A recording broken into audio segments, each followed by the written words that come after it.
এটা আমি বলার ইচ্ছা ছিল না, তিনি তার অবস্থান পরিষ্কার করতে পারেন নাই। যাই হোক, এটা নিয়ে আলাপ আলোচনা করার কোনো দরকার নেই। ভোটাধিকার নিয়ে যদি খেলবার চেষ্টা করেন, এটা সে আগুন, যে আগুনে শেখ হাসিনা তার গতিসহ জ্বলে পুড়ে সরকার হয়ে গিয়েছে। রহমানকে অনুরোধ করব, আপনার বাপ কখনো মুজিববাদী লোক ছিল না, আপনার মা কখনো মুজিববাদী লোক ছিল না, কিন্তু আপনি আল্লামা মামুনুল হক হাফিজাহুল্লাহর ব্যাপারে আমরা স্পিকার সাহেবের দেওয়া বক্তব্যের তীব্র নিন্দা জ্ঞাপন করছি। আল্লামা মামুনুল হক হাফিজাহুল্লাহর স্ত্রী জান্নাতুল ঝর্ণা, এটা আসসালামু আলাইকুম সম্মানিত দর্শক, শুরুতে ভিডিও টাইটেল এবং থাম্বনেল দেখে বুঝতে পেরেছেন ভিডিওটা কতটা গুরুত্বপূর্ণ হতে যাচ্ছে। তাই দর্শক, আমরা কথা না বাড়িয়ে সরাসরি ভিডিওতে চলে যাব। ভিডিওটা ভালো লাগলে অবশ্যই লাইক দিবেন এবং বেশি বেশি শেয়ার করে অন্যকে দেখার সুযোগ করে দিবেন, এবং এরকম গুরুত্বপূর্ণ ভিডিও পেতে অবশ্যই চ্যানেলটি সাবস্ক্রাইব করে রাখবেন। চলুন দর্শক, সরাসরি আমরা ভিডিওতে চলে যাই। আল্লামা মামুনুল হক হাফিজাহুল্লাহর ব্যাপারে আমরা স্পিকার সাহেবের দেওয়া বক্তব্যের তীব্র নিন্দা জ্ঞাপন করছি। আল্লামা মামুনুল হক হাফিজাহুল্লাহর স্ত্রী জান্নাতুল ঝর্ণা, এটা কোর্টের মাধ্যমে প্রমাণিত হয়েছে, এবং তিনি যে মাজলুম হয়েছিলেন এবং তার বিরুদ্ধে মিথ্যা আরোপ করা হয়েছিল সেটা প্রমাণিত হয়ে তাকে সেই মামলা থেকে বেকসুর খালাস করা হয়েছে। গত সরকারের আমলে আল্লামা মামুনুল হক হাফিজাহুল্লাহকে যেভাবে টার্গেট করে তার কণ্ঠকে স্তব্ধ করার ষড়যন্ত্র করা হয়েছিল, যে পরিমাণ তিনি মাজলুম হয়েছিলেন, বাংলাদেশে তার মতো মাজলুম খুব কম সংখ্যক আলিমই হয়েছেন। অনেকেই হয়েছেন, তার মতো খুব কম সংখ্যক হয়েছেন।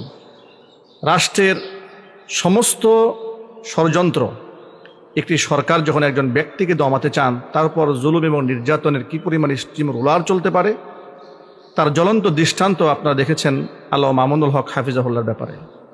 ব্যক্তিগত চরিত্র হনন, সম্পদ দখল করা, মাদ্রাসা থেকে বহিষ্কার করা, মানুষের কাছে তাকে দুশ্চরিত্র হিসেবে উপস্থাপন করার মতো জঘন্য চক্রান্ত তার বিরুদ্ধে স্বৈরাচারীর আমলে করা হয়েছে। হাজারো জুলুম নির্যাতন সহ্য করে অকপটে মানুষের সামনে তিনি আবার হাসি মুখে দাঁড়িয়েছেন। আল্লাহ পাক তাকে সাহায্য করেছেন, তিনি অসংখ্য মানুষের ভালোবাসার পাত্রে পরিণত হয়েছেন। গত নির্বাচনের সময়ে কিভাবে ভোট কারচুপি করে মেকানিজম করে তাকে হারানো হয়েছে, এটা গত দেশবাসীর কাছে খুবই স্পষ্ট। সেই ব্যাপারে আমরা কথা বলতে চাচ্ছি না। বলতে চাচ্ছি, সংসদের বাহিরে থেকেও আল্লামা মামুনুল হক হাফিজাহুল্লাহ এতটা বর্তমান সরকারের জন্য ত্রাসে পরিণত হয়েছে যে তার দলের এমপিরা তার বিরুদ্ধে কুৎসা রটনা করতে সামান্যতম পিছপা হচ্ছে না। আমরা অত্যন্ত দুঃখের সাথে বলতে হচ্ছে যে গতকালকে যে সংসদ অধিবেশন হলো, সেই সংসদে আমরা দেখলাম জনৈক এমপি, তিনি আল্লামা মামুনুল হক হাফিজাহুল্লাহর স্বৈরাচারের আমলে তার স্ত্রী ঝর্ণার সাথে ঘটে যাওয়া বিষয়কে কেন্দ্র করে যে ষড়যন্ত্রের জাল বোনা হয়েছিল, সেই বিষয়কে তুলে ধরতে গিয়ে তার চরিত্র হননের চেষ্টা করেছেন। তার চরিত্র হননের চেষ্টাকে প্রতিহত করতে গিয়ে জনাব স্পিকার সাহেব যে বক্তব্য দিয়েছেন, আমরা অবাক হয়েছি। স্পিকার সাহেব বলেছেন যে একজন রাজনীতিবিদের জীবনের কালো অধ্যায়। আমরা অবাক হয়েছি যে স্পিকার সাহেবের নিরপেক্ষতা আমরা বিগত দিনগুলোতে দেখেছি এবং তার অবদানকে আমরা স্বীকার করি, কিন্তু মেজর হাফিজ সাহেব আল্লামা মামুনুল হক হাফিজাহুল্লাহর ব্যাপারে যে মন্তব্যটা করলেন, এমনকি তিনি পরকীয়া শব্দে, যে অন্যের স্ত্রী পরকীয়া নিয়ে সংসদে আলোচনা করা যাবে না, তিনি পরকীয়া শব্দে ব্যক্ত করলেন। অথচ আল্লামা মামুনুল হক হাফিজাহুল্লাহর স্ত্রী জান্নাতুল ঝর্ণা, এটা কোর্টের মাধ্যমে প্রমাণিত হয়েছে, এবং তিনি যে মাজলুম হয়েছিলেন এবং তার বিরুদ্ধে মিথ্যা আরোপ করা হয়েছিল সেটা প্রমাণিত হয়ে তাকে সেই মামলা থেকে বেকসুর খালাস করা হয়েছে। যেই মামলা থেকে একজন সম্মানিত আলেমকে বেকসুর খালাস দেওয়া হলো, কোর্ট দ্বারা প্রমাণিত হলো তিনি তার স্ত্রী ছিলেন, তাহলে সেখানে পরকীয়ার শব্দটা তার সাথে জুড়ে দেওয়া, এটা কি চক্রান্তের বহিঃপ্রকাশ নয় কি?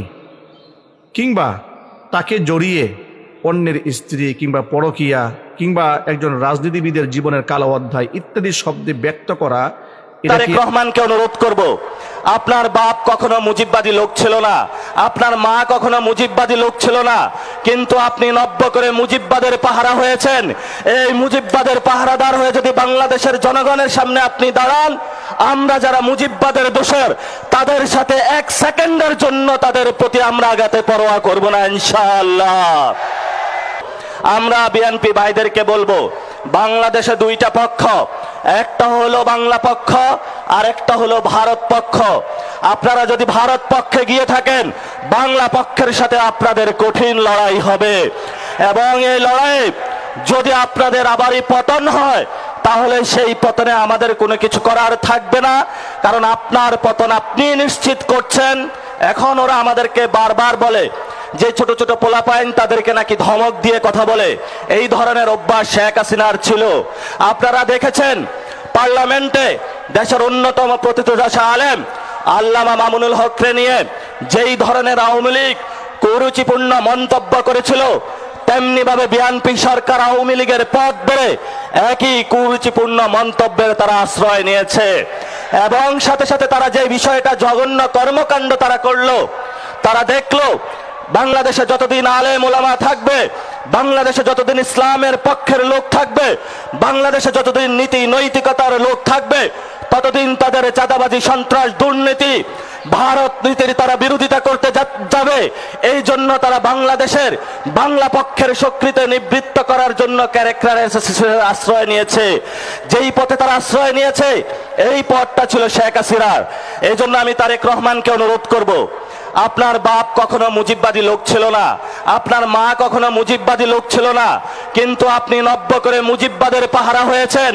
এই মুজিববাদের পাহারাদার হয়ে যদি বাংলাদেশের জনগণের সামনে আপনি দাঁড়ান, আমরা যারা মুজিববাদের দোষর তাদের সাথে এক সেকেন্ডের জন্য তাদের প্রতি আমরা আঘাতে পরোয়া করব না ইনশাআল্লাহ। প্রিয় সালাউদ্দিন ভাই, আপনি আজকে বললেন আওয়ামী লীগ নাকি একটা মাফিয়া গোষ্ঠী। আপনার ঘরে যে আসালামের মতন একটা মাফিয়া গোষ্ঠী লুকিয়ে রেখে আওয়ামী লীগকে মাফিয়া গোষ্ঠী বলেন, আপনার ঘরে আসালামকে লুকিয়ে রেখে আপনি বেনজিরকে ধরতে যান, এই ধরনের ভণ্ডামি জাতির সামনে প্রকাশিত হয়ে পড়েছে।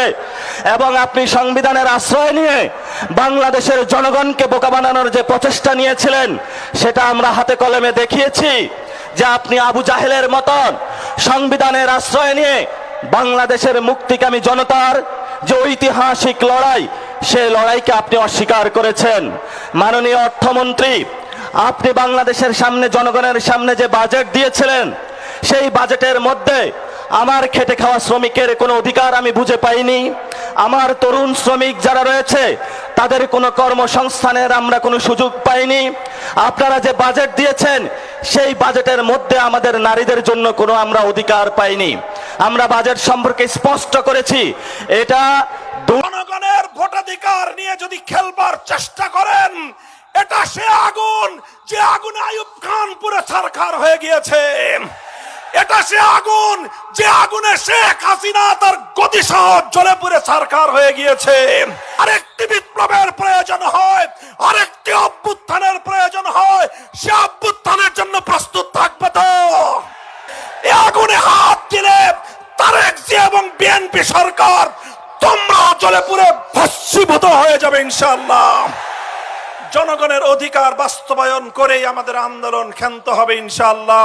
2024 সালের বৈষম্য বিরোধী ছাত্র জনতার মহা বিস্ফোরণের মধ্য দিয়ে গণ অভ্যুত্থান পরিণত হয় এবং ফ্যাসিবাদী স্বৈরাচারী ভারতের কৃতদাসী শেখ হাসিনা দিল্লিতে পালিয়ে যেতে বাধ্য হয়। কখনো বিনা ভোটের সরকার, কখনো রাতের ভোটের সরকার, কখনো আমি আর ডামি নির্বাচনের সরকার গঠন করে শেখ হাসিনা বলতো উন্নয়নের গণতন্ত্র। মাত্র 3 মাস হলো একটি নতুন নির্বাচনের মধ্য দিয়ে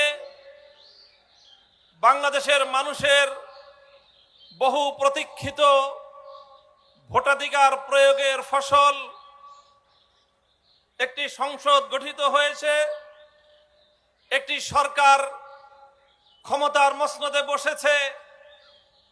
এই সময়ে বিরোধী দলগুলো দেশব্যাপী আবার দাবি দাওয়া নিয়ে রাজপথে নামতে বাধ্য হয়েছে। ঘটনাটা কি?